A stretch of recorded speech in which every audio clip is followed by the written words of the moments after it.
Hola, muy buenos días a todas y todos. Mi nombre es Víctor del Arco. Soy investigador postdoctoral en la Universidad Autónoma de Madrid, en el Departamento de Antropología Social y Pensamiento Filosófico Español.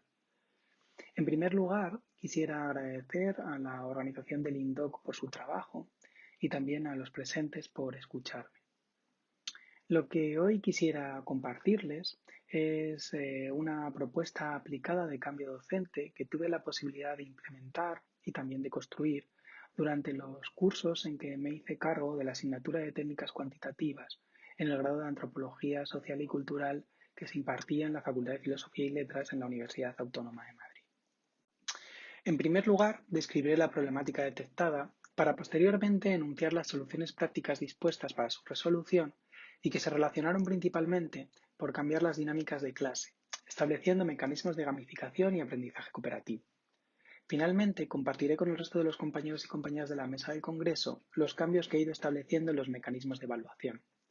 En ellos dejé de lado la tensión del examen de conocimientos final por otro tipo de ejercicios de evaluación que considero consiguieron registrar mejor la adquisición de competencias tanto conceptuales como procedimentales y actitudinales que alberga la materia, a la par que resolvieron en gran parte la problemática motivacional.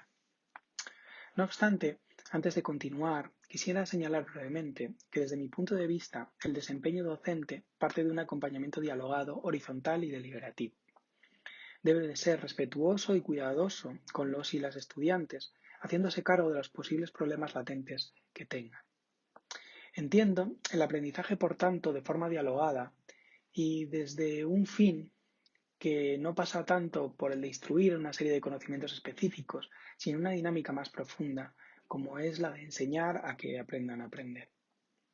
Esta idea se materializa en buscar y ofrecer diferentes estímulos e incentivos que vayan más allá de una buena calificación o de superar los créditos docentes, adaptando nuestros contenidos y formas de impartirlos a la recepción, heterogeneidad y diversidad de cada grupo, siendo esta una responsabilidad en nuestro desempeño como docentes en una universidad pública.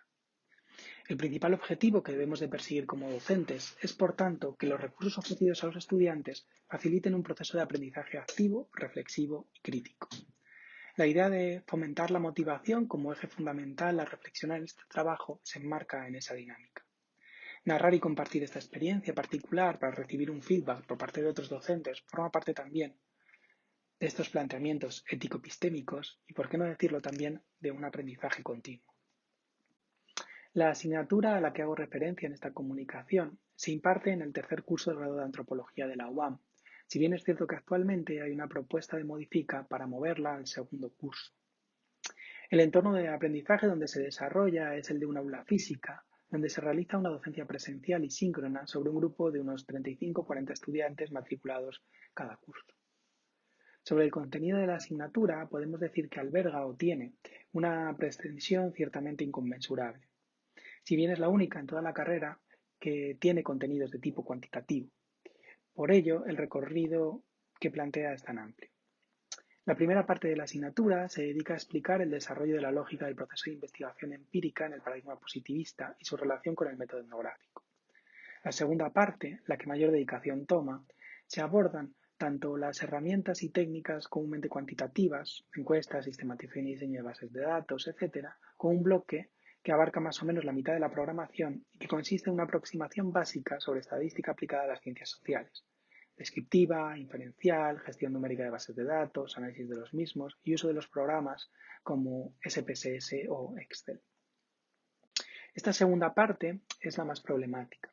Al comenzar a impartir la asignatura, me encontré que existía una gran reticencia y temor por parte de los alumnos a lo que podían encontrar en ella.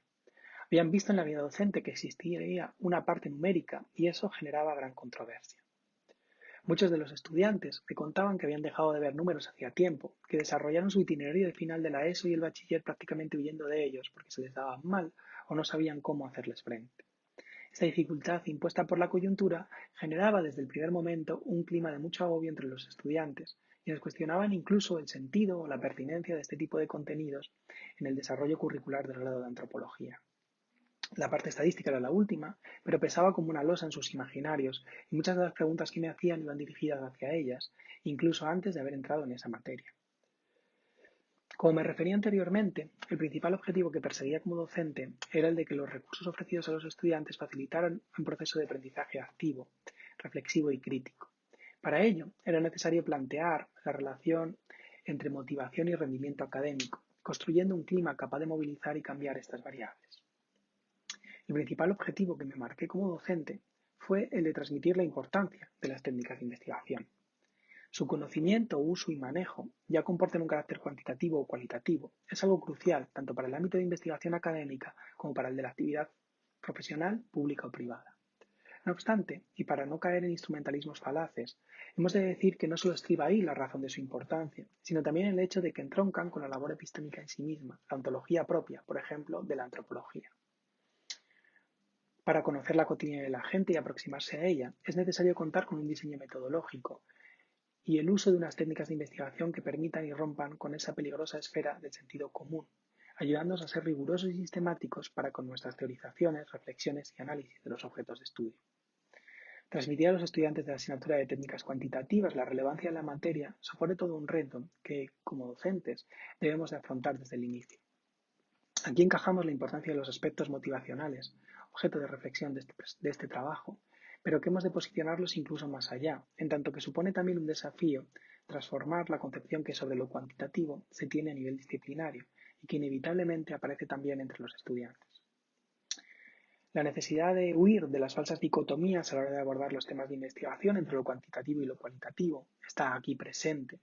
Es esa idea de cuestionar ese lugar común que parece que existe en esta disciplina y es extrapolable a otras afines, según la cual la antropología se desarrolla en el marco de lo cualitativo e incluso hasta lo humanístico y la sociología en el de lo cuantitativo, mientras que otras ciencias sociales afinas también quedarían en ese tipo de ámbitos cuantitativos. Este es un reduccionismo metodológico y técnico contra el que deberíamos emprender una propuesta pedagógica solvente, otorgando la importancia que se merece una asignatura como la de técnicas cuantitativas.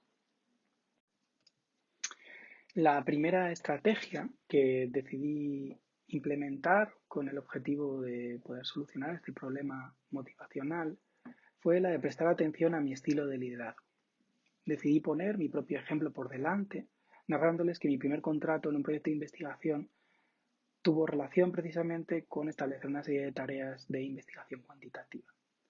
La segunda estrategia implementada compone quizá el grueso de la propuesta y la denominé como tutorías colectivas o tutorías en abierto. La dinámica era sencilla, era sustituir las dinámicas clásicas de aprendizaje magistral por otras más participativas, que a la larga activaron las estrategias de aprendizaje autónomo.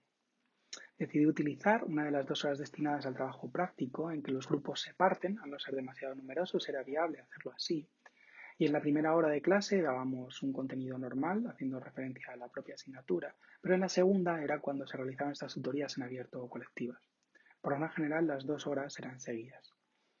En esta hora extra se planteaba trabajar o conversar colectivamente sobre aspectos, dudas y otras cosas que podían haber quedado pendientes durante la semana o semanas anteriores de una manera abierta.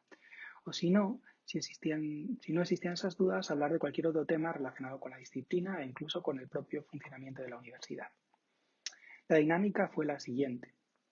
En primer lugar, construimos una agenda temática alternativa a propuesta de los estudiantes, en las que yo también participé haciéndoles sugerencias, y posteriormente dedicamos un espacio a debatir sobre esas diferentes propuestas, integrándolas o reenfocándolas hacia intereses compartidos, haciendo que tuvieran relación en la medida de lo posible con la propia asignatura. Una vez seleccionados esos temas, les transmitía la posibilidad de que quien los hubiera propuesto prepararnos conjuntamente la sesión de esta tutoría colectiva, es decir, que conjuntamente los presentásemos. Normalmente había voluntarios para hacerlo y no tuve ningún problema, aunque sí que es verdad que en un par de ocasiones me tocó hacerme cargo individualmente de ese tipo de sesión. Lo que pretendía con ello era intentar también adaptar los contenidos que se iban a exponer al temario de la asignatura, buscando encuestas, estadísticas sobre la materia o intentaba relacionarlos con la idea de, una vez explicado el propio tema en cuestión, lanzarles a la reflexión sobre cómo poder trabajarlo, por ejemplo, mediante técnicas cuantitativas. El resultado fue no solo que no solo nos centramos en los temas en sí, sino en la manera en que había tenido la disciplina antropológica de trabajarlos históricamente. Esta dinámica particular generó en los alumnos un clima de diálogo y una rutina de trabajo interesante. Había una asistencia completa a la segunda hora voluntaria y el intento por mi parte de despertarles interés en el temario fue bastante satisfactorio, así como también el esfuerzo que suponía preparar esos contenidos para las horas extras, prácticamente entraba o iniciaba un tipo de dinámica que fue también muy positiva para la segunda parte de la asignatura, en la que sí que se establecía esta parte más estadística y eso fue todo como muy favorables, como que la clase y el rumbo de la clase ya estaba en marcha. En términos de motivación, puedo decir que manifiestamente se movilizó la orientada al aprendizaje, a pesar de que inicialmente la mayoría de los estudiantes estaban en la orientada al miedo o a elementos extrínsecos. El hecho de implementar un tipo de actividades docentes abiertas y dinámicas favoreció notablemente esta reorientación motivacional y tuvo un claro reflejo en las encuestas de evaluación docente de calidad que resultaron muy favorables. La tercera estrategia desarrollada tuvo que ver con cómo impartir este tipo de estadística y análisis de datos. Ahí lo que decidí fue utilizar, al ser periodos de ciclo electoral, utilizar en gran medida pues baremos del CIS, sondeos de metroscopia y también establecer y reflexionar sobre cómo se utilizaban las estadísticas muchas veces para manipular datos o para decir unas cosas, reafirmar otras, etcétera, etcétera. Entiendo que muchos de los compañeros que están presenciando esta comunicación pertenecen y trabajan desde lo cuantitativo en sociología y en otras disciplinas afines y saben de lo que estoy hablando, ¿no? Este tipo de uso de las técnicas que no, o de la parte más estadística, perdón, que no figura tanto en los manuales de estadística, pues bueno, supuso también una parte de motivación para los y las estudiantes, muchos de ellos movilizados políticamente.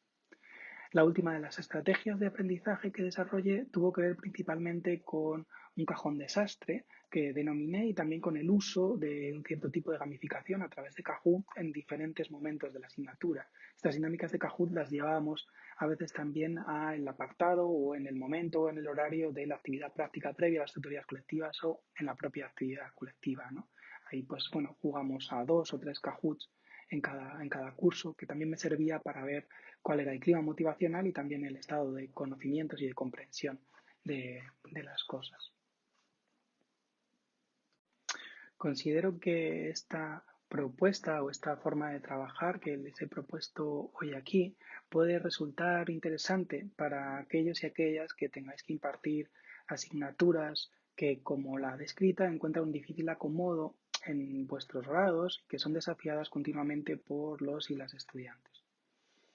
Hay un hecho y es que incidir exclusivamente en la utilidad o en la razón instrumental laboral futura, razón por la cual están en la propia programación del grado, tal vez no es suficiente para estudiantes que todavía no se ven con esa posición de salida del espacio universitario y por ello intentar captar su atención con otras temáticas, vehiculándolas a través de las propias técnicas de investigación, puede ser una propuesta sugerente. Obviamente, la adaptación anual a los intereses del grupo específico requiere de un esfuerzo notable, pero creo que este puede ser diluido también en los propios estudiantes al plantear el trabajo de manera colaborativa. La motivación para el aprendizaje supone todo un reto en cualquier tipo de enseñanza, independientemente de la etapa o el nivel de la misma. En las de tipo superior, como es la universitaria, es algo que se da por hecho, operando casi como una inercia sistemática más.